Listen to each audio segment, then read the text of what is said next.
Bueno, muy buenos días a todos. Es para mí un honor estar en Medellín y haber sido invitado a esta conferencia. Rosa, muchas gracias por todo este esfuerzo, a ti, a la Fundación. Estos son eventos muy importantes. Un saludo a todos ustedes que han venido presencialmente y a las personas que están conectadas por estar con nosotros. Es un honor estar con Greg Bauer, con José González, con Melissa Pegus y con Carlos Mario Estrada, compartiendo con ustedes experiencias del día de hoy. Veo muchas caras amigas, de manera que a todos les quiero dar un saludo afectuoso. El doctor Pacho Mesa, amigo de mucho tiempo, Carlos Pinel, veo mucha gente con la que crecí, con la que me desarrollé en Medellín durante muchos años. Nada, que quisiera compartir con ustedes una charla por este tiempo que vamos a tener, donde en 1 hora y cuarto, unos 40 minutos, quiero compartir con ustedes 3 segmentos de unas experiencias recientes, de trabajos que hemos realizado, y después abrir a un diálogo de preguntas y respuestas en la manera en que ustedes lo consideren que debemos hacerlo. Voy a empezar hablando de un momentico que tenemos aquí un problema. Ok, 3 temas. Primero, ¿cómo es el liderazgo eficiente en la era del conocimiento? Estamos en una era completamente distinta. El mundo en los últimos 20 años se transformó mucho más que en toda la existencia de la humanidad. Y eso no lo alcanzamos a dimensionar, ningún cerebro es capaz de dimensionar lo que eso implica ni lo que significa. Entonces, ¿qué es ser líder? Porque en una conferencia de emprendimiento tenemos que entender qué quiere decir el liderazgo. Nosotros somos líderes de nosotros mismos, podemos ser líderes de un equipo, podemos ser líderes de una empresa, de un emprendimiento, de un grupo de personas con cualquier tipo de afinidad, o de un país, o líderes mundiales. Entonces, ¿qué es ser líder hoy en día en la era del conocimiento? Sería lo primero. Y después queríamos, ese es más que todo un trabajo que venimos desarrollando con Orlando Ayala y que nos ha servido mucho, y les voy a poner ejemplos claros de cómo nos ha servido en la conducción de Ecopetrol, de la Cámara de Comercio de Bogotá, de lo que es Telefónica hoy en día. Es un trabajo que se ha hecho mucho con ayuda de Orlando Ayala, de José Cerdán, que es un gran impulsor de todo lo que es el Grupo Telefónica hoy en día, y son documentos que hemos venido sumando para diálogos entre nosotros mismos y para tratar de multiplicarlos. Lo segundo es el modelo de Dubái. Yo estuve, gracias a la Cámara de Comercio de Bogotá y a una compañía tecnológica, tuve la oportunidad de conocer Dubái, no lo conocía, tenía muchas referencias, de conocer los Emiratos y de ver qué había pasado en esa parte del mundo. Y creo que es un tema que nosotros hoy en día, por ser Colombia, lo tenemos que emular y lo tenemos que mirar con mucho cuidado. El tercer punto es sobre un ejemplo muy claro, que es el líder que ha impulsado la dinámica que tiene Dubái en la segunda generación de líderes de los Emiratos, que es el Sheikh Mohammed, que se considera el Sheikh CEO. Ver qué vectores determinan un liderazgo eficiente y qué lecciones nos deja una persona de estas sobre el liderazgo, tratar de extrapolar un poco eso a Colombia. Entonces empecemos.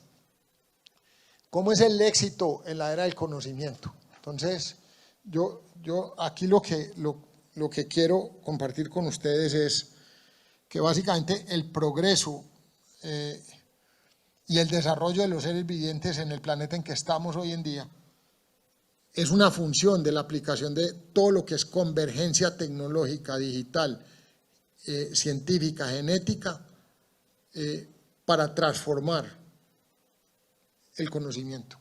Básicamente, y creo que tenemos, Rosa, nos pusieron la versión que no es de la presentación. Entonces, si la pudiéramos corregir, ¿qué factores se necesitan en ese momento? Se necesita liderazgo ante todo, se necesita que el líder reconozca el talento. Siempre va a haber gente mejor que el líder, siempre hay que buscar más talento. Ese es otro factor fundamental. Que haya una formación continua de talento, que haya conocimiento de esa convergencia tecnológica digital, y empiezan a jugar unos factores en el mundo de hoy en día que los vamos a analizar más adelante, que son la localización en el mundo. Empieza también a jugar ya un papel fundamental en esa sumatoria de eficiencias que hay que conseguir. Entonces, esos, digamos, son los factores iniciales.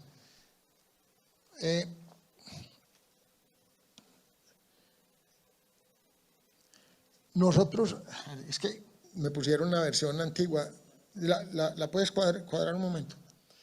Dentro del trabajo que hicimos con Orlando Ayala, encontramos que los factores de transformación en la era del conocimiento son básicamente tres.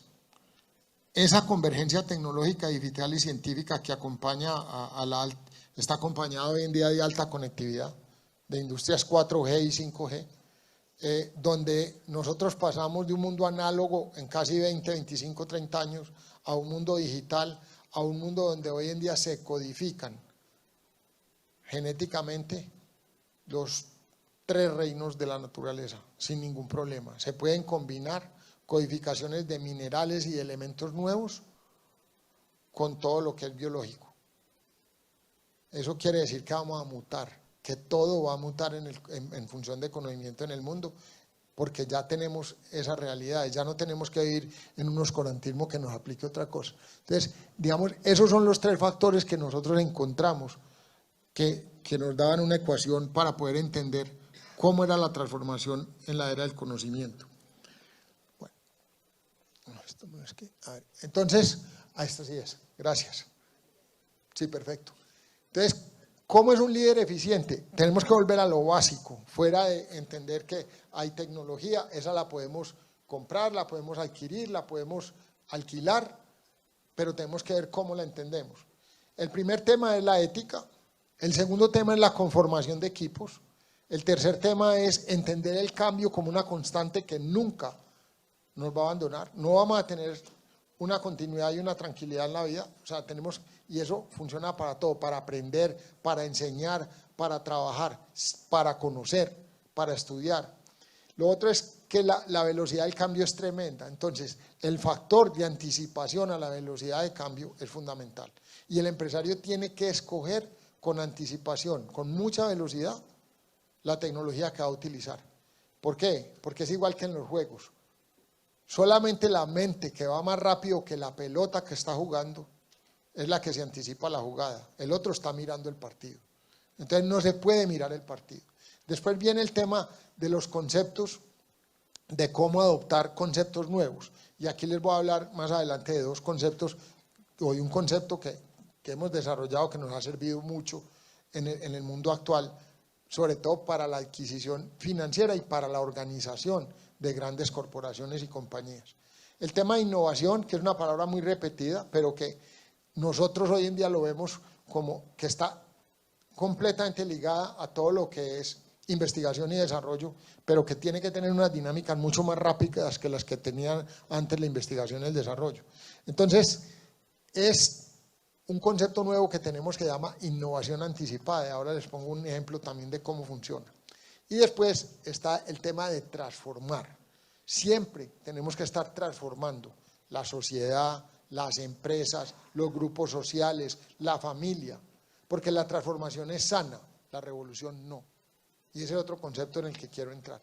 La revolución empieza por destruir, la transformación empieza por uno dignificar los valores que trae y construir a partir de ese principio. Entonces, aquí, un momento.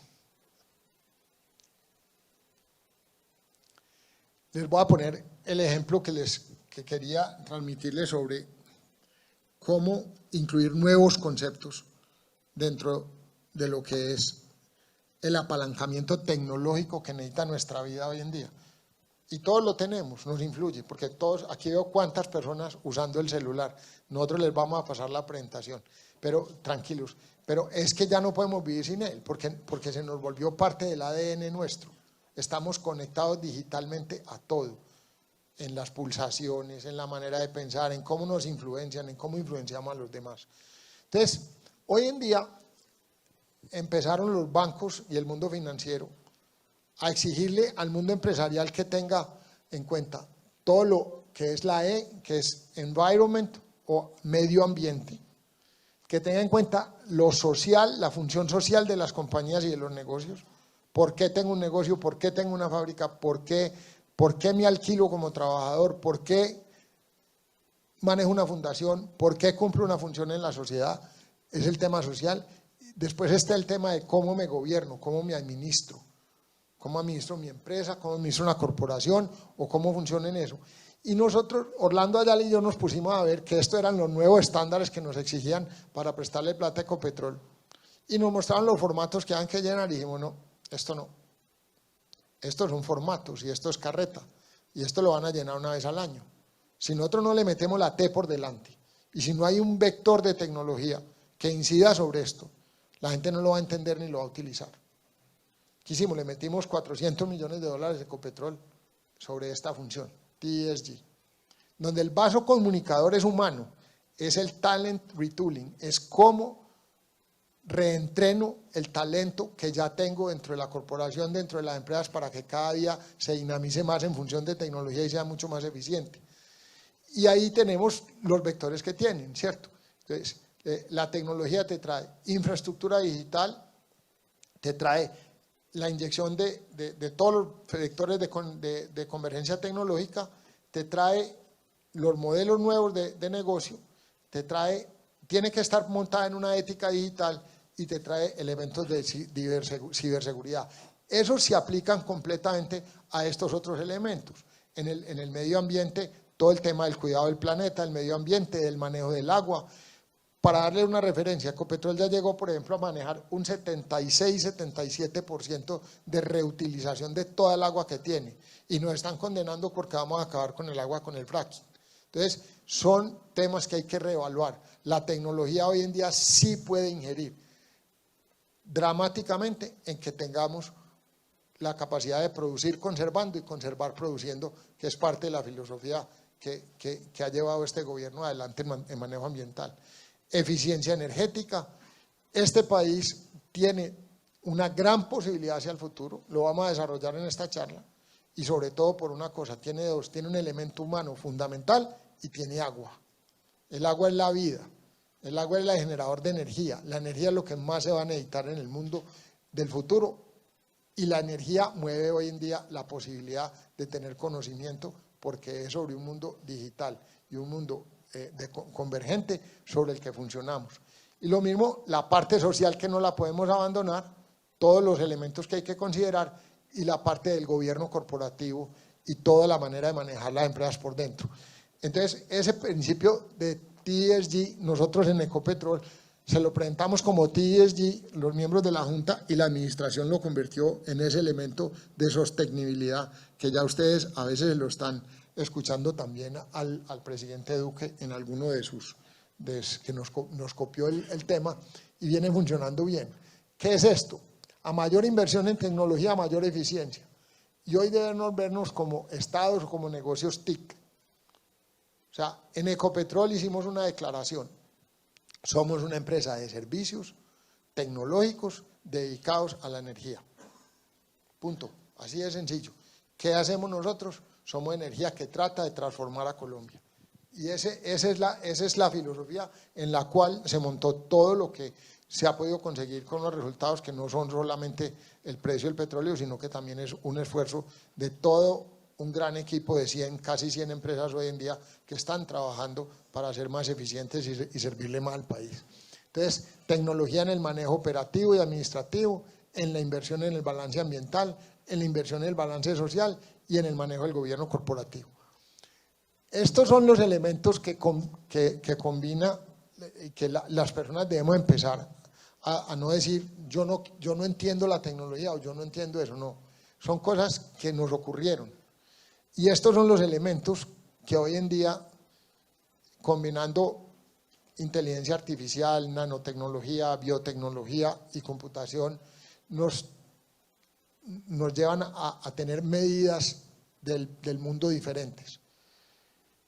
Antes eran pesos, después pasaron a ser minutos y ahora en día van a ser las unidades, casi lo que los microprocesadores y la capacidad de proceso va a ser la unidad de poder en el mundo. Y si ustedes se dan cuenta hoy en día entre China y Estados Unidos, hay una lucha entre el poder establecido y el emergente que en los discursos ya se ve que se basa en quién tenga más procesadores y mejores procesadores de conocimiento y de data hacia el futuro. China acaba de decir, le doy 10 años sin impuesto a cualquier compañía que me monte una fábrica de microprocesadores. Y Estados Unidos acaba de anunciar que Intel va a montar más de 121.000 millones de dólares, 150.000 millones de dólares en fábricas de procesadores. Entonces ya saben cómo se va a manejar el mundo en el futuro y cuál es la competencia. Entonces aquí vemos nosotros que son bits, son genes y células, son átomos y moléculas y son neuronas. Es biotecnología, es tecnología de la información, es ciencia cognitiva, nanotecnología, industrias 4 y 5G y sistemas de ciberfísicos y todo lo otro, realidad aumentada, análisis de datos, Internet de las cosas, porque hoy en día hay sensores en todas partes, ese es el Internet de las cosas y todos van sumando datos a una analítica que se condensa en bases de datos. La inteligencia artificial, sensores normales, todo lo que es la robótica y esta serie de elementos convergen hoy en día en lo que necesita saber el empresario que existe. No tiene que ser bueno, entonces, después de eso y después de mirar lo que vamos a ver más adelante, que es el modelo de lo que ha pasado en el Middle East y de ver qué pasó después de la Guerra Mundial en Japón, en Corea, en Singapur, la apertura de China, en la India y en Dubái, a mí me ha quedado, y estoy trabajando en eso todavía, la duda de que ya no es la segunda, sino la tercera ruta de la seda la que se está abriendo y que el mundo necesita dar la vuelta entera con esos hubs globales naturales donde haya una localización especial que puedan recoger comercio regional, tanto digital como físico, y lo puedan redistribuir en el mundo con mayores eficiencias. Eso viene pasando desde los fenicios. Los fenicios se tuvieron que ir de Tiros, atacados por los persas, y se fueron y montaron Cartago y conquistaron el Mediterráneo. ¿Con qué? Con tecnología. ¿Tecnología de qué? Maderas muy buenas para hacer sus barcos y al mismo tiempo con otra tecnología que era navegar, entender la navegación, y lograron desarrollar un comercio en esa época. Esas cosas vienen pasando, además de que haya un poder establecido que es los Estados Unidos y un poder emergente que es la China, y digamos complejidades como las que nos ha traído Rusia, que está tratando de que no la saquen de ese primer pelotón. Pero después viene otro grupo de naciones que son estas que se han desarrollado en los últimos años, y la pregunta es ¿por qué Colombia no podría ser un hub global dentro de lo que se viene? Y yo creo que la oportunidad la pintan calva, es grande. Colombia tiene una gran oportunidad al futuro y nos la estamos jugando inconscientemente en este momento. Y es para los empresarios colombianos, porque mucha inversión global puede llegar a Colombia si se dan ciertos factores. Entonces vamos a ver eso. Entonces nosotros decimos que hoy en día tener un hub global, natural, depende de unos factores y es una función de competitividad. ¿Cómo logro ser más competitivo? Entonces la localización sin lugar a duda me da una ventaja muy grande, sobre todo en un mundo que hoy en día tiene problemas de costos. Entonces los hubs regionales y la integración de varios hubs regionales pueden formar una tercera ruta de la seda, y esa convergencia regional nos ayuda a tener una posición de liderazgo dentro de otras naciones. Colombia tiene esa localización. El concepto de zonas francas y logística de transporte y de comercio, y obviamente la logística digital también, juegan un papel fundamental y nosotros ya estamos en eso y podemos evolucionar más. Un mercado financiero bien regulado y creciente, una disponibilidad de energía limpia, competitiva y una capacidad de captura de CO2 grande. Eso lo tiene Colombia, muchos otros países no lo tienen. Muchos otros países del mundo van a tener que pedir agua en el futuro y nosotros la tenemos y no la sabemos utilizar ni tenemos los sistemas para utilizarla bien, la botamos. Después están los flujos de comercio e inversión y el turismo global. Nosotros también tenemos una naturaleza adecuada para atraer un nuevo turismo global con muchos vectores, pero tenemos que ser seguros y tenemos que tener la infraestructura para que ese no sea un turismo mochilero o como el que vemos en el Parque Lleras, sino que sea un turismo que venga y deje muchos dólares en el país y genere mucho eso. Para llegar allá, una nación tiene que aprovechar las condiciones naturales esenciales. Y por eso la minería en general, tanto la de hidrocarburos como la de metales, en este país es fundamental. Esta sociedad se armó como una sociedad minera y tendrá que terminar como una sociedad minera, porque no tenemos los millones de hectáreas de las pampas argentinas, ni de Australia, ni las estepas del este, ni de los Estados Unidos en el Corn Belt, y no tenemos agricultura sino tropical, y la agricultura tropical es difícil, la tenemos que potencializar y la tenemos que apoyar, pero eso no es la riqueza de este país está en los minerales que hay debajo de las montañas, y se pueden sacar de dos maneras, tecnificadamente o se pueden sacar a la brava con pimponas de mercurio como lo hace el ELN y la minería ilegal hoy en día. Y se puede sacar de esa plata todo lo que es la restauración, la mitigación y la mejora del medio ambiente en todo el país si se hace ordenadamente y si lo hacemos de una forma coherente.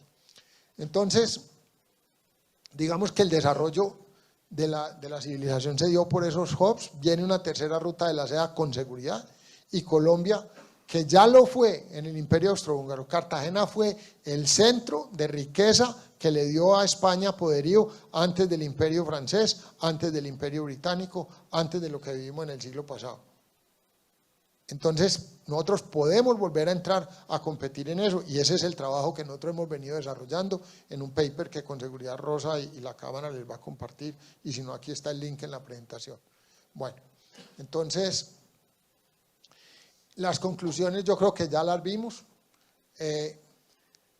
La formación y el reequipamiento del capital humano es crítico, por eso estos foros tienen importancia y las cámaras de comercio tienen una importancia fundamental y ustedes los mismos empresarios, unos con otros y trabajar la dinámica de trabajo es importante, la infraestructura es fundamental, la apertura de mente, yo creo que también la participación en el ejercicio político responsable es crítico y no hay un desarrollo que sea posible que no sea donde no haya un imperio de la ley. Son elementos que no son ajenos, son externos, son exógenos, pero no son ajenos al empresariado ni al líder. Pasemos al segundo punto que yo quería tratar hoy, que es el modelo de Dubái. ¿Por qué una aldea de pescadores que se dedicaban a sacar perlas del mar y que tenían un creek pequeño en 1900 se ve amenazada porque los japoneses descubren una manera de cultivar las perlas industrialmente, entonces a ellos se les acaba el negocio y desde ese entonces había una aldea que no tenía electricidad, que no tenía agua potable, donde había un ruler, había una tribu y dice, nosotros tenemos que diversificar nuestra economía. Bueno, así viven un montón de tiempo bajo el dominio inglés, encuentran petróleo en algunos de los lugares de esa parte de la península arábiga. En el año 50 y en el 70 deciden algunas de esas familias, 7 tribus, invitan a 11 a unirse y formar la Federación de Emiratos Árabes Unidos. El líder, había un líder malo y un hermano se ocupa de que él no quede líder y es el Sheikh Zayed de Abu Dhabi. Abu Dhabi tenía petróleo, los demás no tenían tanto petróleo. Pero pasaron en 50 años de, lo que de mucho menos de lo que vemos a la izquierda a lo que vemos a la derecha. Y vamos a entender por qué. Entonces, para mí la explicación, después de mucho analizar y estudiar, es que esta gente asumieron modelos transformacionales y no modelos revolucionarios. Y Latinoamérica está embebida en que tenemos que tener modelos revolucionarios que no han servido. Nos sirvió en la Revolución Francesa, sí, nos dejó la Declaración de Derechos Humanos, perfecto, excelente, pero ellos no supieron qué hacer con eso. Montaron un cardenal que se volvió peor y acabaron con un emperador que era otra cosa. Y la sangre que voló fue mucha. Pasó lo mismo con la doctrina de Marx en Rusia y mataron más de 30 millones de personas y a muchos los mataron fue de hambre y tampoco sirvió y no han podido organizar un modelo que realmente sea justo como buscaban que lo tuvieran. Entonces, realmente el caso es que esta gente entendió que sobre unos valores de una cultura milenaria, porque tienen una cultura de más o menos 3000 años como civilización, nosotros somos nuevos aquí en esta zona del mundo, entendieron cómo respetar los valores fundamentales y sobre ellos construir y empezar a abrir la mente hacia el mundo. Entonces, digamos que ese es parte del modelo de Dubái. Les voy a mostrar unos indicadores y ahora volvemos a la historia. Dubái en este periodo 95-2015 incrementó el PIB de 11 billones a 101 billones de dólares, incrementó el PIB per cápita de 16.000 a 42.500 dólares per cápita con un incremento de exportaciones del 645%. El mismo periodo incrementó la formación de capital fijo, bruta de capital fijo en 733%, incrementó la población de 700.000 habitantes en 1995 a 2.750.000 en el 2007. Los Emiratos todos son 10, 11 millones de personas. Este modelo se extrapola a todos los Emiratos. Redujeron la contribución del petrolera al PIB del 18 al 12% en Dubái, no en Abu Dhabi. Pero Dubái se concentró en tres cosas que vamos a ver ahora, mientras Abu Dhabi creó un fondo soberano internacional y se dedicó a comprar negocios en el mundo para que toda la plata de su petróleo fuera a negocios funcionales. Tienen 286 bancos de inversión con todos los negocios que pueda manejar eso. Es el fondo Mubadala de Abu Dhabi. ¿Se ayudan entre los Emiratos? Sí, tienen un sistema federativo. Yo hoy en día personalmente estoy pensando que los sistemas federativos son mucho más sanos que los centralistas. Después hablamos de eso si quieren. Pero en todo caso, sigamos con las cifras. Dubái entró entre las 8 ciudades con flujos y bienes de servicios y capitales y personas y datos más importantes del mundo. Cuenta con uno de los sistemas impositivos más competitivos del mundo. Hoy en día tiene un modelo de gobierno digital donde todos tienen acceso en línea a todos, absolutamente todos los servicios del Estado, parte de lo que hemos venido tratando de hacer con las cámaras de comercio. El modelo de Dubái hoy está orientado a tecnologías de utilización que transforman en energías limpias. Lo que tienen en solar hoy en día es increíble, lo que tienen en purificación de agua, etcétera. En el 2017 el 70% de las compañías Fortune 500 establecieron operaciones allá. Antes del 2017 no. ¿Por qué? En el 2016 llegó el Sheikh Mohammed y dijo, aquí la regla es que todo el que quiera tener un negocio tiene que darle el 51% a un local. No, pues yo abro otro sistema, zonas francas, y abro 28 zonas francas dentro de la ciudad de Dubái. Todas con su propia regulación, porque le dijeron, no, pero es que el problema es que usted no tiene estabilidad jurídica. Dijo, no, espérese un momentico, déjeme la mía tranquila como está, y cada zona franca va a tener su propio regulador. Entonces, ¿y copiado de quién? Pues la zona franca, que es el mercado financiero de Dubái, está completamente copiado del de Nueva York, del de Londres, del de Alemania, y tiene las mismas seguridades sobre la inversión. Y lo mismo hicieron con el turismo y con el comercio. Veamos, este caso ha sido un caso de constancia, disciplina y esfuerzo. Entonces, en el tema aéreo, Voy a contar un poco la historia para llegar hasta allá. En la formación de los Emiratos, el Sheikh Zayed, que fue el presidente de los Emiratos y el ruler de Abu Dhabi, le pide a su pariente, el ruler de Dubái, que le traiga un hijo que tiene estudiando con 21 años en Inglaterra con el ejército inglés en Sandhurst.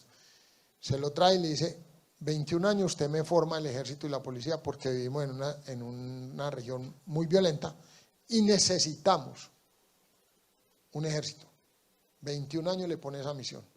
El tipo forma el ejército, lo hace ministro de Defensa. Enseguida le dice: bueno, necesitamos desarrollar el puerto de Dubái porque es el único lugar donde tenemos un puerto donde puedan llegar barcos grandes. El tipo desarrolla todo el sector marino, no solamente el puerto de Dubái, sino todas las empresas concomitantes que pueden estar alrededor de eso. Enseguida se dan cuenta que tienen un problema de transporte aéreo y dicen: si nosotros queremos ser un hub regional, a donde llegue un avión en 8 horas, nosotros tenemos que ser el epicentro de eso en materia de inversión, turismo y comercio. Entonces, cogen todo ese círculo y empiezan a crear compañías. O sea, crean una compañía aeronáutica, crean un aeropuerto más grande que el de Inglaterra, crean catering, crean servicio a los administradores de aeropuerto y todo eso, y lo integran y se vuelven unos monstruos en la parte aérea. Y eso todo lo hace el Sheikh Mohammed sin todavía ser el ruler de Dubái. Después empiezan a traer turismo y ahí están los números, ¿cierto? Y después empiezan a traer gente con talento y empiezan a capacitar su propia gente y a utilizar el dinero del Estado para ayudarle a la gente. Entonces, ellos articulan el mayor flujo de comercio, inversión y turismo que hay hoy en día entre el este y el oeste, y son sin duda el epicentro de esa región que se llama el MENA, el Middle East, Northern Africa, y se están expandiendo. Entonces, ¿qué hacen ellos? Ellos manejan el Estado como una gran corporación y en función de los seres humanos que integran la nación. Eso es el statement, esa es la visión, eso es lo que ellos han logrado hacer adelante de eso. Entonces, tienen reglas que se imponen como la diversificación de recursos. Una regla es que el presupuesto, o sea, que el Estado tiene que tener negocios propios que superen 20 veces el presupuesto anual de un año para poder tener sostenibilidad y estabilidad financiera. Otro es que cada 3 años tienen que integrar en Dubái, los Emiratos lo hacen de otra manera, sobre todo Abu Dhabi, pero en Dubái tienen que integrar un nuevo sector de la economía que le pegue al PIB fuerte cada 3 años, llámese lo que se llame, y lo están haciendo, lo están logrando, entonces trabajan en eso. Entonces la diversificación para ellos es crítica. Vieron que solamente podían progresar con una economía diversificada y los hombres que lideran la nación tienen que ser preparados y capaces de entender con justa justificación los nuevos sectores de la economía y las tendencias mundiales. A eso se han dedicado.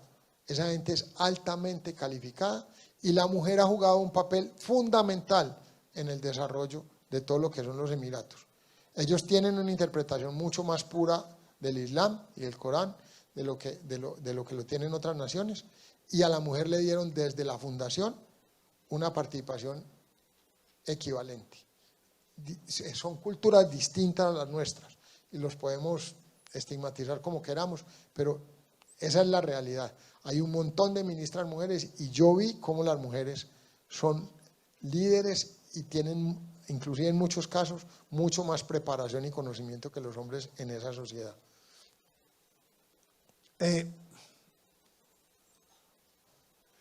Fundaron esto en tres T's: transporte, comercio, que es trade, y turismo de clase mundial. Entonces ellos lo que dicen es: lo que es bueno para Dubái, para los negocios es bueno para Dubái. Y se ubicaron como una sociedad apolítica dentro de una región que es tremendamente política, donde está Egipto, Israel, el problema de Israel con Palestina, donde están los árabes, donde está Irán, donde está Irak, donde tienen amenazas con Pakistán, tienen problemas de todo tipo.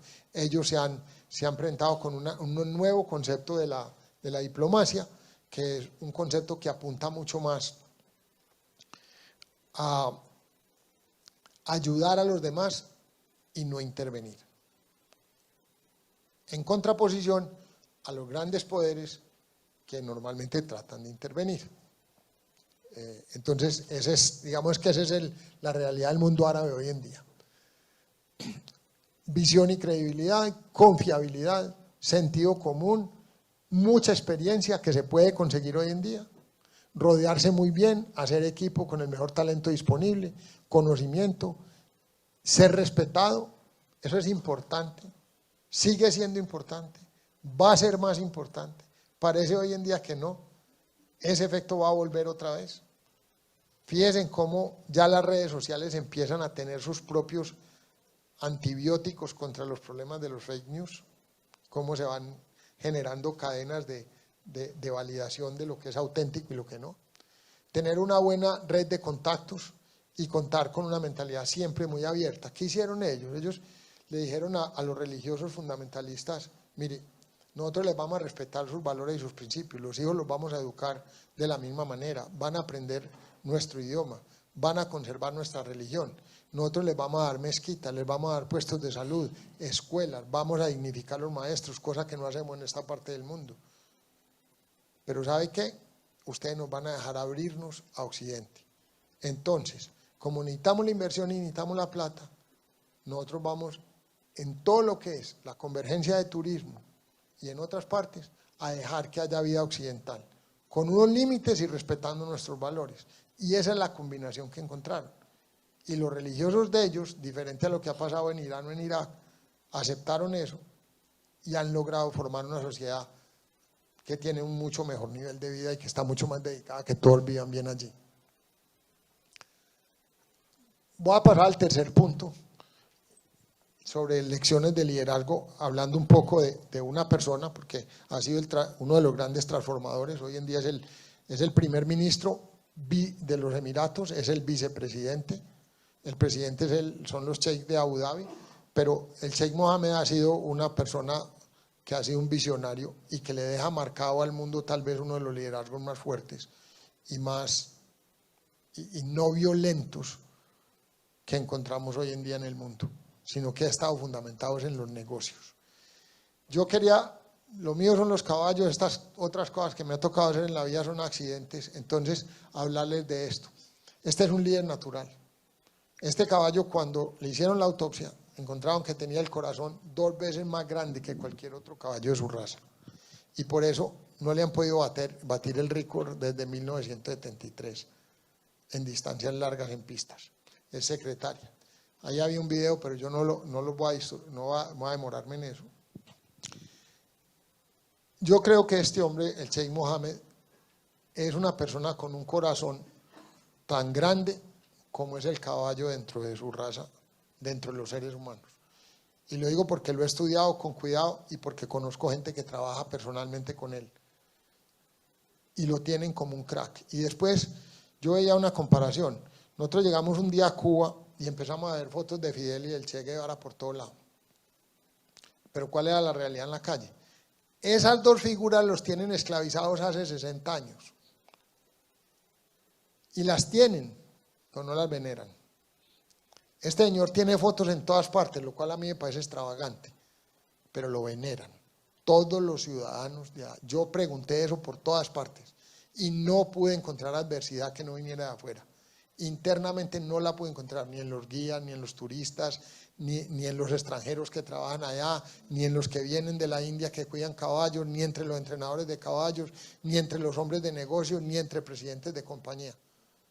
A esta gente le agradecen el nivel de vida que tienen, le respetan su riqueza, pero saben que la comparten con el pueblo también. Entonces, eso les ha dado a ellos esa posibilidad de crear esa burbuja que hay hoy en día. Y esto lo valida las palabras con las cuales se refieren todos los jóvenes del mundo árabe al Sheikh Mohammed.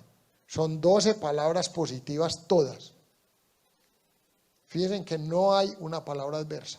Las 12 principales palabras con las que se refiere la juventud a este señor son positivas. Entonces, hay un libro que se lo recomiendo que se llama El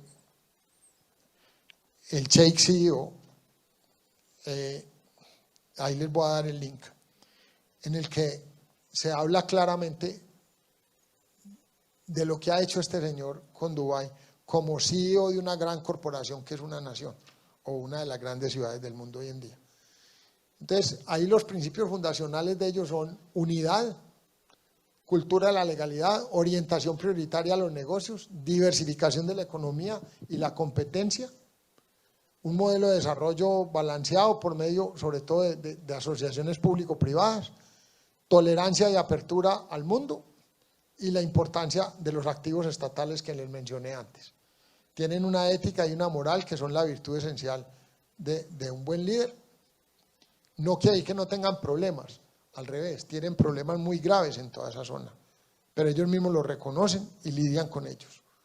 Después está el tema de coraje y visión. El líder tiene que pensar a largo plazo y con una visión de futuro.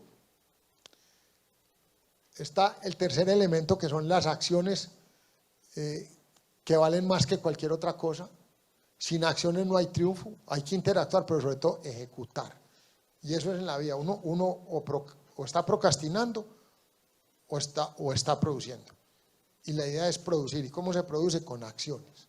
Entonces, es cuestión de compromiso, de estar enfocado a entregar resultados, de asumir responsabilidad personal sobre las cosas, no echarle la culpa a los demás, siempre continuar con acción, con disciplina, saber cuándo uno debe parar o retirarse de alguna circunstancia y enfocarse en los detalles y asignar recursos suficientes. El cuarto elemento que trae este libro es que el líder nunca termina de trabajar. Hay que innovar o perecer, hay que tener la mente abierta, hay que generar una cultura de ideas para que toda la gente en una organización, en un negocio contribuya, todos, absolutamente todos. Hay que tener la certeza de que uno o está constantemente cambiando o vienen y lo cambian. Y eso es lo que pasa hoy en día en la dinámica del mundo. Y después, que el cliente es el único rey. Es servicio. Y en eso Antioquia y nuestra cultura es buena y tiene una ventaja natural frente al mundo. La tenemos que desarrollar mucho más. El líder siempre debe rodearse de otros líderes fuertes. Sin acciones no hay un triunfo. Bueno, crear ambientes favorables para el trabajo. El talento y la experiencia es lo fundamental. ¿Qué hizo el Sheikh Mohammed en el 2016 cuando entró como ruler de Dubái? Se fue para Harvard y se trajo la escuela de manejo público de Harvard y la replicó en Dubái y le dio el 50% de los cupos tenían que ser mujeres. La mejor escuela de administración pública del mundo la llevó para Dubái. Entonces los administradores públicos, por eso no hay resistencia a que el Estado sea digital en Dubái y la gente pueda desde un celular hacer todas las vueltas que tiene que dar con el Estado, en vez de ir a que le pongan un sello, a volver a sacar cosas que ya deberían estar en otra parte. Todo ese tipo de problemas los tienen superados. Eso ayuda mucho, le da mucho tiempo a una sociedad, la avanza mucho. Este tema es crítico, un enfoque de futuro, evaluando situaciones, factores y circunstancias. Siempre pensar es en el mañana, anticiparse, lo que decíamos ahora en la selección de tecnología. Y buscar atraer, apoyar y fomentar y retener un talento local e internacional. O sea, nosotros no podemos cerrarnos a que aquí llegue gente buena de otra parte, porque esos son los que nos enseñan. Yo me acuerdo que aquí en el Club Campestre aprendimos a nadar nosotros porque vino un señor que sabía nadar, los papás de nosotros nadaban muy mal y lo trajeron de otra parte, entonces por eso aprendimos. Lo mismo pasa con los programadores, lo mismo pasa hoy en día con todo. Muy bien, hay que apoyar, atraer y fomentar ese talento. La búsqueda constante de nuevos líderes es fundamental, formarlos. Siempre incentivar la competencia, poner la gente a competir, dentro de la misma empresa, dentro de lo que sea. Hay que cariar la gente, en el buen sentido.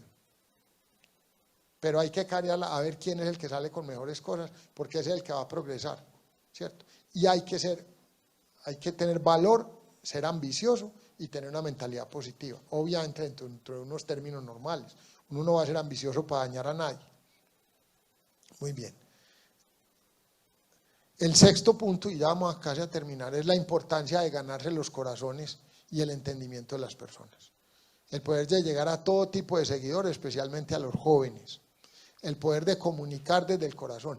En Colombia estamos teniendo un problema grande porque nos olvidamos de los jóvenes. Y creemos que darles amor es todo, y eso no es todo. Al joven, si no le exigen y no le ponen límites, la caga, perdónenme la palabra. Sale volado y hace lo que no es, porque tiene un espíritu que tiene que experimentar en la vida, que tiene que tener un límite, y ese límite lo tienen que poner los papás, al trabajador se lo tiene que poner el gerente, el supervisor se lo tiene que poner al operario, y esa es la cadena de la vida, y tiene que funcionar así. Entonces, esa es la forma como hay que hacerlo. El poder de un discurso positivo y sincero. La gente siempre se da cuenta si uno está hablando con sinceridad o si uno está hablando paja. Eso es así de sencillo.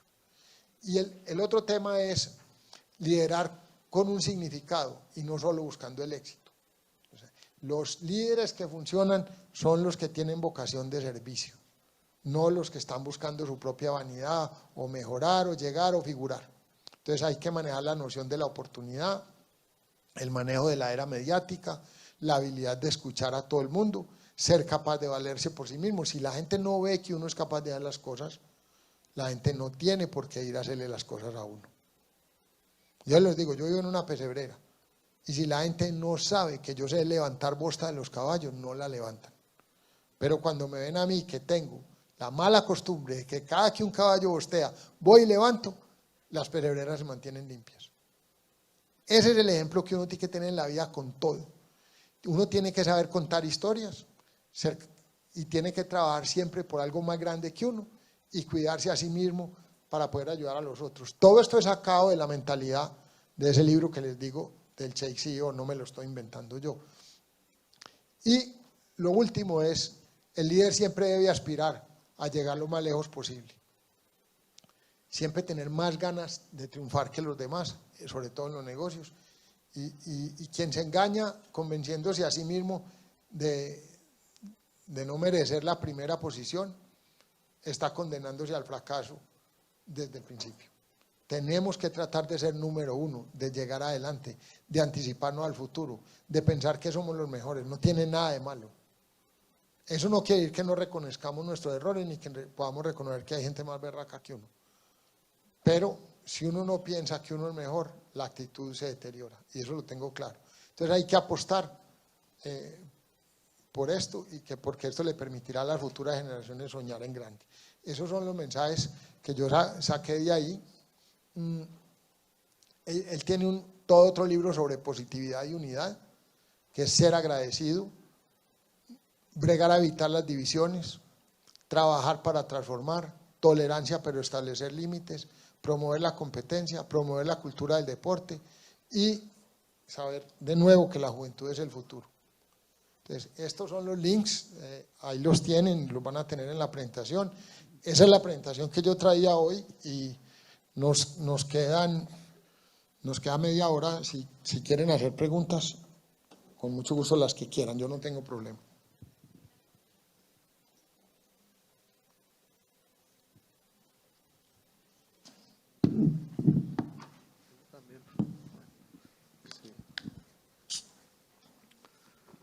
Buenos días.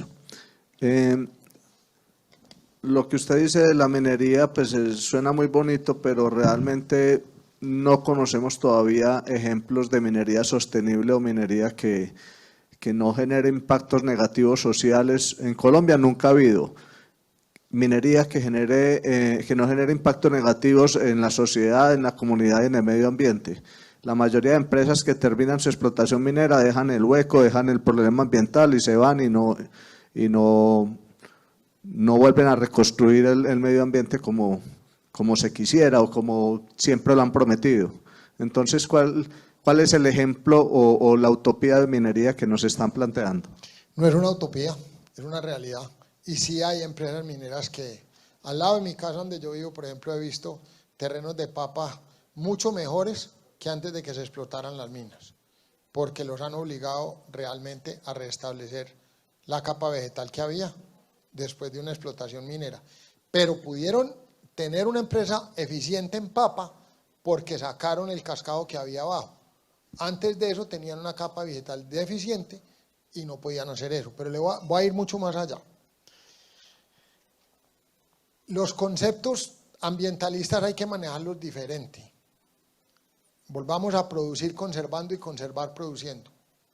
Volvamos a que lo que tenemos que tener siempre, los seres humanos ya por el hecho de existir y multiplicarnos de la manera que nos multiplicamos, somos como las hormigas, que se pueden tragar una mata en 2 minutos y acabar con ella.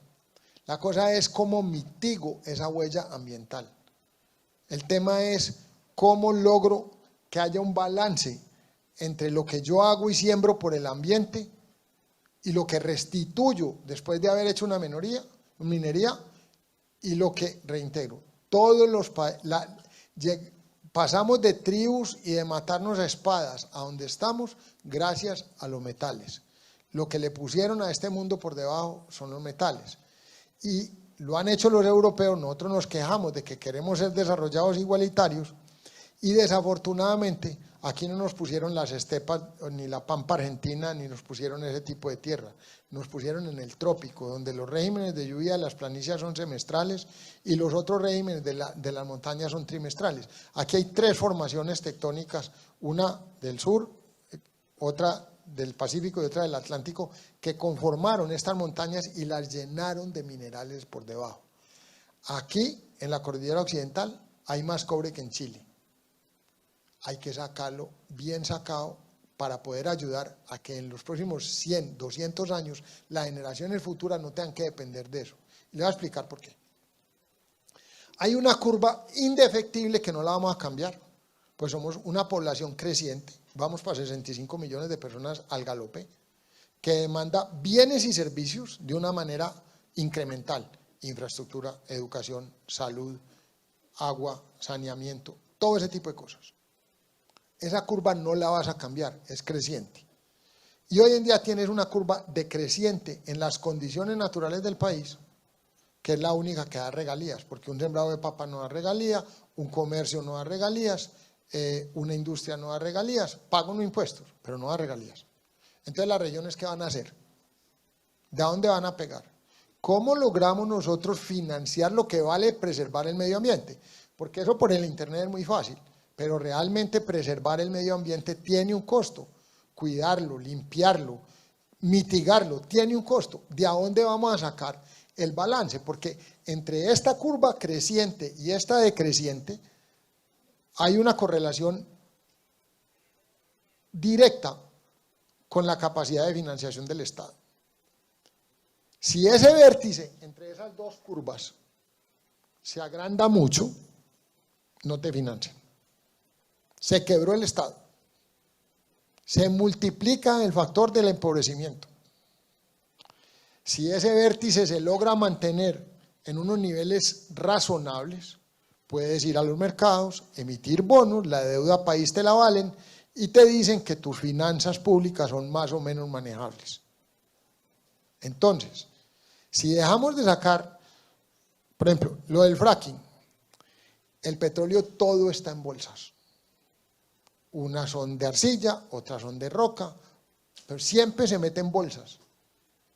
El fracking se ha condenado por la palabra, son yacimientos no convencionales que hoy en día se explotan mucho más rápido. Cuando la industria petrolera se demora mucho más de 5 o 10 años para poder llegar a un yacimiento, aquí llega en el momento en que lo puede hacer. ¿Por qué? Porque son bolsas que están identificadas más abajo. Los tubos pasan los acuíferos, no los tocan, y obviamente siempre hay que inyectar algo para volver a sacar el petróleo del hidrocarburo. Pero mientras nosotros tenemos la tecnología y el conocimiento, la convergencia que nos va a dar hidrógeno o cold fusion o cualquier otro tipo de sistema que nos va a dejar tener energías más limpias y más rápidas. Y, por ejemplo, aquí se está volviendo un problema hacer energía hídrica por el tema ambiental. Equivocado, es una energía limpia comparada con la otra. Mire lo que le pasó a Alemania. Alemania dijo, no, es que los verdes no van a dejar hacer plantas nucleares, no vamos a hacer, listo. Pararon eso. Entonces dijeron, ¿de qué vamos a depender? Del gas de Rusia. Un solo proveedor, ruso. ¿Y Rusia qué tiene? Plantas nucleares a 20 kilómetros de Alemania, con mal mantenimiento que pueden explotar en cualquier momento. En cambio, los alemanes tenían plantas que ellos mismos fueron los que las desarrollaron nucleares con buen mantenimiento y las cerraron. Eso lo hizo Angela Merkel por ganarse los votos políticos de los ambientalistas. Entonces yo lo que digo, lo que hay que hacer es las cosas bien, asegurarnos de que el peso de la ley le caiga completamente al que no. Pero aquí en Colombia, ¿qué hacemos? Permitimos la minería ilegal con mercurio. Y lo que me dijo una señora una vez en Matanzas, me dijo, mire, doctor, mueva la línea del páramo para donde quiera. Yo no le digo que no proteja el páramo, hay que protegerlo. Pero mientras usted no haga minería bien hecha y no haya una empresa que nos dé un sueldo y una vida digna a nosotros sabemos dónde está el oro, ya lo vamos a ir a sacar. Y lo vamos a sacar con el mercurio que nos trae el ELN. Lección aprendida. O sea, o realmente nos movemos allá, o lo van a hacer de otra manera, o va a haber un gobierno desordenado y le va a entregar a cualquier empresa, China o de donde quiera que sea, como ha pasado en el África, haga eso como le dé la gana, y ahí sí va a haber una devastación ambiental muy grande. Doble moral que tenemos, si nos han a nosotros estigmatizado por ser narcotraficantes, póngale cuidado a lo que va a pasar, cómo nos van a estigmatizar el día que relacionen que toda la coca industrialmente se produce en selva tropical húmeda devastada, acabando con la mayor condensación de biodiversidad del mundo. Entonces, ¿qué tenemos que hacer? Generar alternativas de negocio y de producción cerquita de los mercados y dejar la selva sellada. Allá no debe haber nadie. Eso no debe ser ni una reclamación ancestral ni nada. No, eso se debe sellar. ¿Para qué? Para que nos financien a nosotros, el resto del mundo, donde hay mucha plata, una conservación limpia y sana en el futuro. Para llegar allá tenemos que extraer unos minerales. Tenemos que tener, mire, hoy en día, con el subsidio que le da el gobierno a la gasolina, aquí está a 9 pesos el galón. Si estuviéramos por el mercado internacional, estaría a 23, 26 pesos el galón. No lo debemos mantener a 9 pesos, yo no soy amigo de eso, pero fíjese que eso es lo que le ha dado movilidad a nuestra economía. ¿De dónde viene? De los minerales. Entonces, mientras logramos tener una economía de servicios mucho más tecnificada y más sofisticada, yo sí pienso que no es una utopía. Nos tenemos que dedicar a producir conservando y a conservar produciendo. Es mi respuesta. Yo respeto completamente si usted no la comparte. Mil gracias por este espacio. Yo soy Lina Cano, emprendí ya hace 20 años mi marca Hacia Evolución, una agencia de mercado de innovación, y soy consultora en el ecosistema acá y en Bogotá. Hablabas al inicio de convergencia y de actos.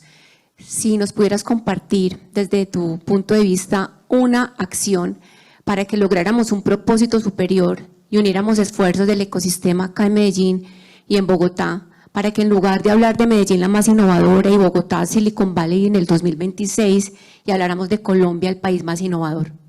Más matemática y más inglés en la base de la gente. Creo que la política más importante a largo plazo que va a dejar el gobierno del presidente Duque es la educación gratuita para los niveles, para los estratos 1, 2 y 3. Creo que eso nos va a transformar, creo que eso va a generar cracks que el día de mañana van a ser gente que han salido por sí mismos, que van a salir de una composición o una estructura social diferente y que van a entender que tienen que llevar allá. Ese, digamos, que es una acción en lo macro. En lo micro, yo creo que hay que seguirle apostando a llevar a una nueva dimensión elementos como los que hay aquí, como Ruta N, como lo que se ha querido hacer de quinta generación. Creo que inyectarle a la ciudad lo más que se pueda en pasar hogares con banda ancha, lo más importante, empezar a tener nodos 5G y empezar a que la gente empiece a experimentar y las empresas empiezan a ver cómo se transforman. Creo que otro punto fundamental ha sido la conexión al mar. Se empieza a Puerto Antioquia, son 720 millones de dólares de inversión privada que le va a dar un acceso mucho más rápido y le va a dar lógica a estas carreteras que se concluyeron. Creo que hacer túneles en esta geografía tan difícil, si alguno de ustedes ha entrado a la gobernación de Antioquia y ven el mapa de relieve que hay, uno dice, ¿y esta gente cómo se vino a vivir aquí? ¿Por qué se vino a vivir aquí? Aquí hay que sembrar con cauchera, se rueda una vaca, una cabra no funciona, bueno, todo lo que quieran. Y aquí estamos. Y vuelvo a lo mismo, esta era una industria minera. ¿Cómo tecnificamos nuestra minería y cómo logramos coger las mejores prácticas del mundo?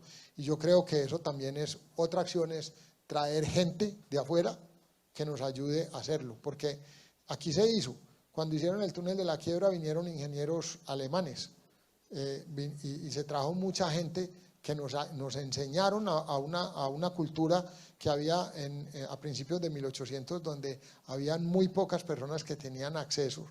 En la primera mitad de ese siglo, mucha gente no sabía leer y escribir, y casi que hasta 1900, eran solamente los privilegiados.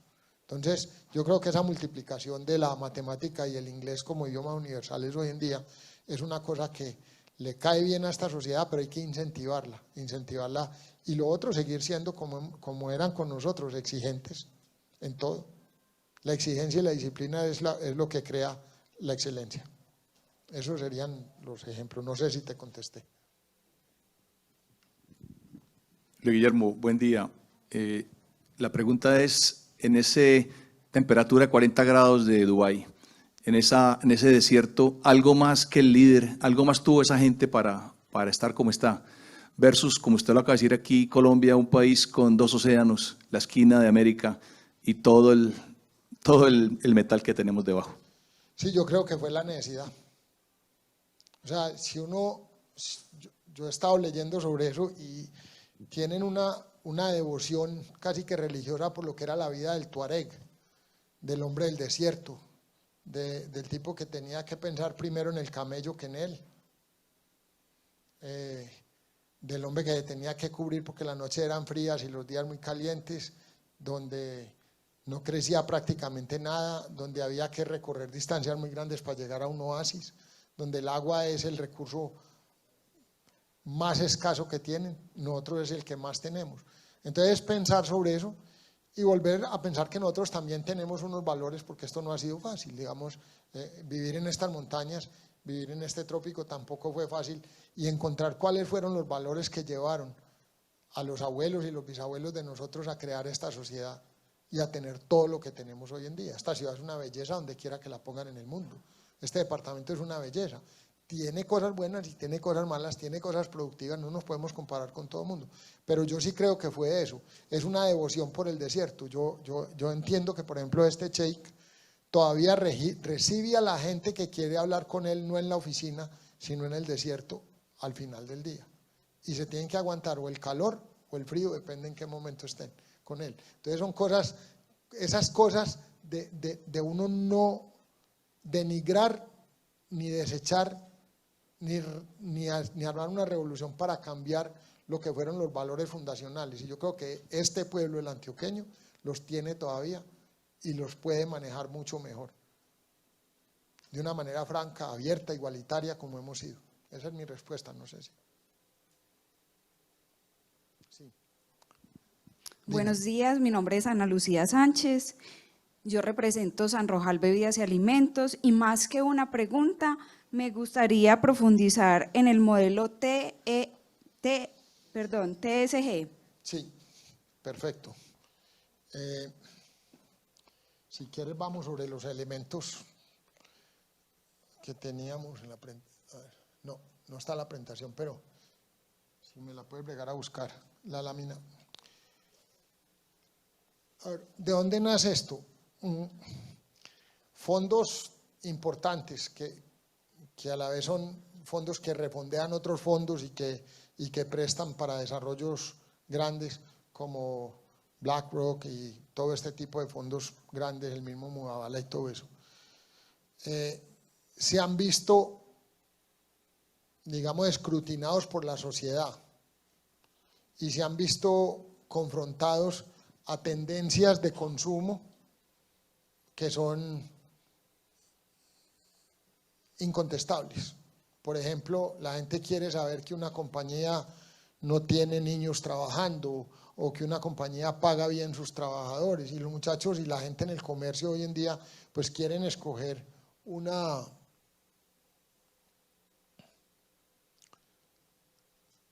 producto que a ellos les diga que esa compañía hace algo por la sociedad, por sus trabajadores, por el país, por el medio ambiente, etc. Entonces, lo que se ha puesto son estándares que exigen que en materia ambiental, en materia de inversión social y función social de la empresa, y en materia de buen manejo de la empresa, de prácticas de buen manejo, que es gobierno corporativo en general, cumplan con estándares mínimos de tipo global. Entonces, eso es ESG. Y yo me puse a pensar en que eso le faltaba la inyección de tecnología. En Ecopetrol creamos un comité de tecnología en la junta directiva, y Orlando Ayala, que es un crack, es un colombiano que se hizo a sí mismo estudiando por la noche en la Tadeo Lozano y llegó a ser la mano derecha de Bill Gates, la persona que llevó a Microsoft a toda una expansión global desde el punto de vista comercial. Orlando me dijo, vamos a trabajar el tema, pongámosle la T. Y eso lo convertimos en sostenibilidad, porque entendimos que la tecnología es la que ayuda hoy en día a que las empresas sean sostenibles. Entonces, como recorrimos ahora, ¿qué agrega la tecnología? Transformación digital, la posibilidad de incurrir en nuevas formas de utilizar la convergencia, como es la inteligencia artificial, en tener nuevos modelos de negocio que sean más ágiles y más efectivos, en poder manejar la tecnología con ética y en poder tener ciberseguridad, que hoy en día es un problema grande, porque hay empresas que están hackeadas y empresas que no saben que están hackeadas. Es así de simple. Entonces, hoy en día, la vida íntima de nosotros, la profesional, la de las empresas, eso está completamente abierto y transparente. Aquí ya no hay secretos. Puede haber protección de patentes, pero aquí secretos ya no hay. Bueno. Y el tema humano. En el medio ambiente, entonces, hay obsesión por salvar el planeta, que es lógica, que es cómo controlo las emisiones, cómo manejo mejor el agua, cómo manejo mejor las basuras, cómo controlo la deforestación y aforesto o reforesto o dejo que lo que pasa en Colombia, que la foresta pueda surgir sola, la tropical húmeda, en 2 temporadas de invierno, o cómo mejoro la calidad del aire para que menos gente se muera, porque una de las causas fuertes de muerte hoy en día es el problema de la calidad del aire. Medellín tuvo ese problema. Hemos tratado de contribuir desde Ecopetrol con eso, con la cantidad de partículas que hayan en la calidad del diésel y de la gasolina. Después está todo lo que es la eficiencia energética, economía circular, todo ese tipo de cosas que tenemos que hacer. Uno se pregunta, por ejemplo, ¿por qué no hemos llegado todavía a que en las casas tengamos una maquinita chiquita, o en las empresas, que produzca pellets y nosotros podamos, en vez de sacar basura, sacar los pellets de plástico? El plástico y el petróleo hacen gran parte de toda nuestra vida. No hagan el inventario de lo que tienen puesto de petróleo encima y después me cuentan. Y cómo llegaron aquí, también me cuentan. Entonces, Carlos Mario va a hablar de eso. La huella ambiental es un tema que va a empezar a jugar juego, pero no va a desaparecer. Nuestra propia existencia, el hecho de vivir, genera una problemática ambiental que la tenemos que mitigar, y es cuestión de mitigación. Entonces, ese es el tema. En lo social, las prácticas laborales, los derechos humanos, un relacionamiento positivo con la comunidad, los temas de diversidad, la protección de datos y la privacidad de las personas, y la satisfacción del cliente. Y el tema de gobierno está en todo lo que es que las juntas directivas sean unas juntas directivas diversas, o que por lo menos cada uno sepa jugar, porque es que no es un tema de que si traigo un chino, un amarillo, uno que sea de color más oscuro, uno blanco, o si es hombre o mujer, no, eso no es el tema. El tema es que en una junta directiva cada uno sepa jugar la posición que le toca jugar, como en el equipo de fútbol. Eso es lo que es importante para mí, en la diversidad. Lo otro es secundario y es importante que exista, pero no porque venga gente a una junta directiva, es que yo represento a la gente de color. ¿Y usted es bueno o no es bueno en la junta directiva? Es que yo represento a los indígenas. Sí, bueno, ¿y usted va a venir aquí a imponerme la agenda de una minoría o usted va a ver a que todo nos vaya bien en la empresa? Ese es un tema que hay que entenderlo mucho más desde el punto de vista profesional, a mi manera de ver. Después está la diversidad dentro de la compañía también y toda la administración, las políticas de compensación, el manejo de riesgo, el hecho de atender las demandas y las necesidades y lo que quieran los interesados terceros en la empresa, y la privacidad de la data. Pero sobre todo, el hecho de que todo el personal se recapacite y todo el personal cada vez estudie, porque el estudio y el conocimiento va a ser una constante en nuestra vida. Eso ya no es tema de la universidad, no es tema de la carrera que tengamos. Es tema de que desde que salió el internet hay igualdad. Cualquier cerebro que esté en capacidad de entender y tenga acceso a internet está en igualdad de condiciones al otro. Ese es un factor importantísimo que el mundo todavía tiene que asimilar. Tenemos que llegar. Eso es lo que es TESG, hacer que las empresas sean, y los negocios, los gobiernos, la sociedad, las fundaciones, las asociaciones sean sostenibles en función de la tecnología, y por eso la palabra sostenibilidad. Ese es ese cuento. Sí, vamos, nos quedan 5 o 10 minutos. Doctor Echeverry, buenos días. Me pareció escuchar en la presentación que era economista agrícola. Yo soy zootecnista y productor agropecuario. Yo también. Decía, Bueno, soy zootecnista, pero soy tegua en esa, pero sí. nos decía en algún momento que la agricultura tropical es difícil. Muy. Bueno, pero también nos han dicho que Colombia es una de las despensas del mundo. No, no es. Bueno, entonces por ahí empezamos, no mal, pero sí me confundo un poquito. Sí. Los que somos del sector agropecuario queremos seguir en él, porque finalmente si no producimos comida, que es lo más importante, no podemos comer ni minerales, ni petróleo, ni nada más. Total. Entonces, me gustaría escuchar algo referente al sector primario, que es el campo justamente, y también lo he escuchado que no podemos seguir siendo únicamente productores, porque eso es pobreza. Tenemos que ser productores y transformadores. Total. Y obviamente aquí llega la tecnología. Quisiera escuchar algo al respecto, porque normalmente los del sector agropecuario somos la cenicienta y no nos cuentan cositas interesantes. Gracias. Bueno, yo le cuento, la visión que yo tengo sobre eso como economista agrícola y como productor agropecuario que he sido de toda mi vida desde que nací, es la siguiente. Yo no entendí que era el trópico hasta que no me fui a vivir a España. Y yo veía como una vaca con una hierbita de este tamaño en la primavera se inflaba. Y como un toro tenía 10 veces más fuerza de la que tenía en el invierno, en la primavera, porque se había comido esa hierbita. Y aquí teníamos un pasto así de grande, se llama elefante, y los caballos se enflaquecían, y las vacas se enflaquecían con él, porque esto es exuberancia, esto es pura fotosíntesis. Entonces hay productos que son naturales del trópico y cosas que son naturales del trópico. No son ni más buenas ni menos buenas. Pero también hay una función de economías de escala en el comparativo de nuestras economías con las subtropicales. Las subtropicales van a ser despensas del mundo desde el punto de vista de que los granos de la despensa están allá. Mucha parte de la fruta exuberante que es del trópico está aquí. Y nosotros podemos producir unas bases muy importantes, como es la yuca en tierras planas, como es el arroz, como es otras cosas que también tienen fibra, que es importante dentro de la composición alimentaria. Usted como zootecnista sabe mejor que yo eso. El tema es que es función de tecnología. ¿Y por qué veo yo la gran oportunidad de nosotros hacia el futuro?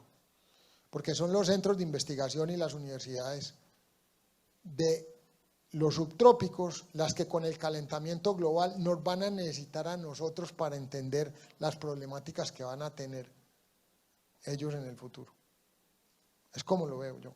Yo creo que nosotros tenemos una posibilidad muy grande de atraer investigación y de atraer científicos a entender lo que le está pasando al planeta desde este ombligo que es el trópico y tenemos que aprovecharlo así.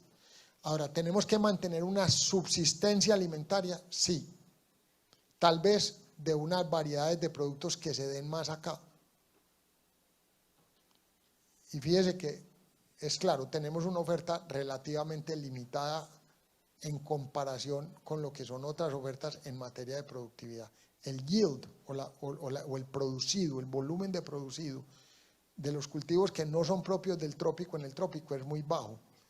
El factor de desarrollo en 2 o 3 generaciones de las especies animales en el trópico se reduce, porque no tiene la fibra suficiente, ni tiene los nutrientes suficientes para desarrollarse como se desarrolla en el subtrópico. Entonces, entender eso, no quiero decir que lo uno sí o lo otro no, y no sé si me explico, pero entender esa relación y esas diferencias es lo que nos va a dar la ventaja comparativa. Y también entender que van a haber tecnologías que nos van a impactar muchísimo en materia de producción de comida, basados en los desarrollos genéticos sobre todo. Es increíble que Colombia importe trigo que viene desarrollado con semillas transgénicas y aquí la legislación y los verdes del Parlamento no dejen que nosotros produzcamos nada transgénico, ni dejen traer semillas transgénicas al país. Entonces, sí lo dejan importar en la comida, pero no lo dejan importar en la semilla. ¿Quién se jode? El productor. Entonces, esas son las cosas en las que yo creo que hay que evolucionar. Centros de investigación, maneras de ayudar, y están, por ejemplo, en Ecopetrol ahora vamos a lanzar Econova, que son los centros de investigación de energía, tanto en agua como en eléctrica, como en hidrocarburos, para poder ayudar al fracking, para poder ayudar a todo eso, y esos centros de investigación van a tener que volver a lo que yo decía ahora, que tal vez no lo expliqué bien, a todo lo que es innovación anticipada. Es decir, poder utilizar tecnologías que están funcionando en otra parte y traerlas y experimentar con ellas rápidos, tener apertura de mente a eso. Eso es lo que nos va a salvar y eso es lo que nos va a ayudar. Ahora, vamos a lo de la función de la tierra, es otra cosa. Que dicen, mentira que que podamos ser la despensa del mundo, no lo creo. Empecemos por ahí. ¿Podemos tener subsistencia alimentaria? Sí. ¿Podemos ser más eficientes y salir con cosas muy buenas? Depende de la función tecnológica. Pero lo otro es decir que nosotros, que es que aquí tenemos un problema de tenencia de tierra que lo llevan 60, 70 años argumentando lo mismo. ¿Sabe qué? Aquí lo que hay son materas, aquí no hay fincas. Y los llanos y la costa son territorios planos, donde llueven 6 meses y hay 6 meses de sequía. Y mientras no manejemos el agua desde el macizo gran colombiano hasta el norte con un sistema integrado de manejo de agua, no hay caso. No hay caso de cambiar, que es que la ganadería extensiva, listo, ¿qué más le da ya? Solamente un Bos indicus que tiene el prepucio a 80 centímetros o a 60 centímetros del suelo le funciona. Usted puede mejorar un poquito, pero no nos comparamos con los subtrópicos en las funciones productivas de eso. Entonces, solamente si tenemos tierras más aptas durante más tiempo del año para poder hacer agricultura, vamos a poder cebar animales de manera que tengamos la proteína que necesitamos. Entonces, esa evolución, ese cambio, no es diciendo, no, es que los terratenientes tienen que salir y la tierra hay que hacerle a lo indígena. Estos son minifundios en donde vivimos nosotros. Todas las 3 cordilleras colombianas están llenas de materas. ¿Cuáles son las fincas grandes que hay aquí? Que me las muestren. Entonces, que en los llanos sí, listo, vaya, cree allá. Si usted no tiene con qué mejorar el suelo, con qué meterle 50 centímetros más de suelo a eso, no lo va a hacer, porque es tierra ácida, mala. Estas tierras son regulares, tienen una vocación. Digamos, por ejemplo, en el café podemos hacer muchas más cosas, pero esa es mi respuesta más o menos. No sé si te contesto algo, ¿no? Yo tengo La última, porque un comentario y una pregunta. Hace unas 3 semanas terminé de leer el libro ¿Por qué fracasan los países? Y me pareció muy interesante y en resumen plantea que las instituciones son determinantes para el desarrollo económico. Si tenemos buenas instituciones, tenemos países económicamente desarrollados. Sin embargo, a mí me surge una pregunta, y es que cuando uno analiza el caso de Colombia, se da cuenta de que en los últimos años hemos tenido unos avances económicos muy interesantes. Por ejemplo, en materia de infraestructura, en Antioquia, cuando uno mira lo que antes se llamaban las autopistas de la montaña, las vías del NUS, son unas vías impresionantes. Cuando uno mira, por ejemplo, en el sector energético, empresas en Colombia como EPM, o cuando uno mira la inversión extranjera. Sin embargo, vemos que nuestras instituciones todavía hoy tienen muchos problemas. Seguimos teniendo un Estado ineficiente, un Estado con corrupción. Entonces, uno dice, ¿cuál es la forma para que realmente podamos generar un impacto también en las instituciones y no solamente en el desarrollo económico? Porque de lo contrario vamos a tener simplemente paliativos, buenos indicadores, pero no un país que se desarrolle. Hay un caso particular en el que yo veo que se concreta esa problemática y es el del cannabis. Seguimos dando una lucha que, en mi opinión, es infructuosa en contra de los grupos criminales por las drogas. Todos somos conscientes de que es una lucha perdida, pero no somos capaces como país. No, está equivocado en eso. Bueno, pero no somos capaces como país de empezar a legalizar algunas drogas o de introducirnos en el comercio del cannabis, como otros países hoy lo están haciendo. Y estamos permitiendo que un negocio que podría ser nuestro se vaya para otros países desarrollados. Ese es el comentario. Y finalmente, ya para terminar, la pregunta. Me gustó mucho su intervención, pero yo me pregunto algo, y es si esta fue la receta que se siguió en el gobierno del doctor Duque. A mí me simpatiza el doctor Duque, creo que ha hecho esfuerzos muy interesantes, pero hoy estamos al borde de un gobierno de izquierda gracias a los resultados de este gobierno. Gracias. Bueno, los resultados del gobierno yo con mucho gusto los mando y quiere después me deja a mí porque a mí me sorprenden los resultados del gobierno y me queda mal porque fui el gerente de la campaña de Duque y después me aparté del gobierno, pero se lo digo con toda tranquilidad, menos homicidios, menos secuestros, mucho más, se terminaron las vías que no se habían terminado, la pobreza multidimensional mejoró, lo que tenemos es un problema cultural tremendo y usted lo dijo y afecta a las instituciones y sin instituciones no vamos a lograr mejorar nada. Y es la participación de la sociedad en las instituciones. Vamos al tema de la droga, para acabar porque no me quiero comer el tiempo de nadie. Vea, muy sencillo, el vicio no lo va a acabar nadie, partamos de ahí. ¿Okay? Ahora, legalizar va a ser una solución ¿de qué? Explíquemelo, hágame el favor y me explica por qué cuando yo legalizo un producto que tengo que deforestar la selva tropical húmeda, que es de lo que respira el planeta,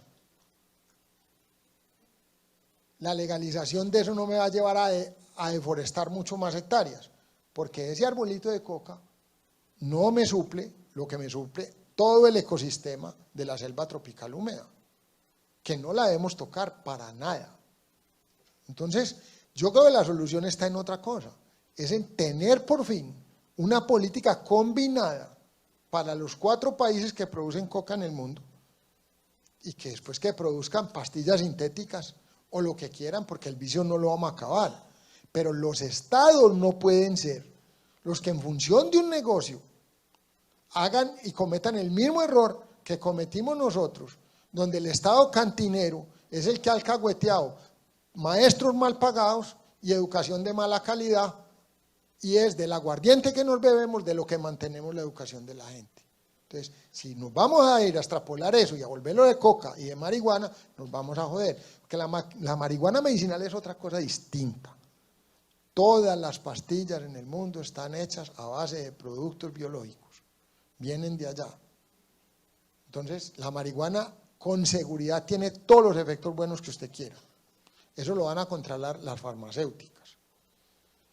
Puede que nosotros tengamos una oportunidad porque se pueda producir más tiempo, puede que en invernaderos de una manera clara, con una seguridad muy grande, mientras no haya el incentivo a hacer trampa y a sacar ese poquitico que se puede volver adictivo. Pero yo no estoy de acuerdo con que ningún alcalino, ni sustancias que sean adictas, las promocionen los estados. Los estados tienen que promover la lectura, el deporte, la educación, la disciplina y todo eso. Lo otro, nadie va a acabar con eso, nadie va a acabar con el vicio. La libertad es una cosa que la tiene que defender la ley. El libertinaje me pertenece a mí. Si yo salgo de aquí, me emborracho y voy y choco a alguien, voy a tener una consecuencia. Es mi determinación de libertinaje. Pero la libertad es la que controla el Estado y las instituciones. Y esa tiene que tener unos límites. Y es el cumplimiento de las obligaciones que las tiene que fijar la ley y los legisladores. Entonces, no estoy de acuerdo con que la legalización sea eso. Ahora, creo que las personas que promueven la legalización o están relacionadas con el negocio del narcotráfico o son viciosos. Eso lo digo así de frente, de claro y de sencillo. Esa es mi posición. Muchas gracias.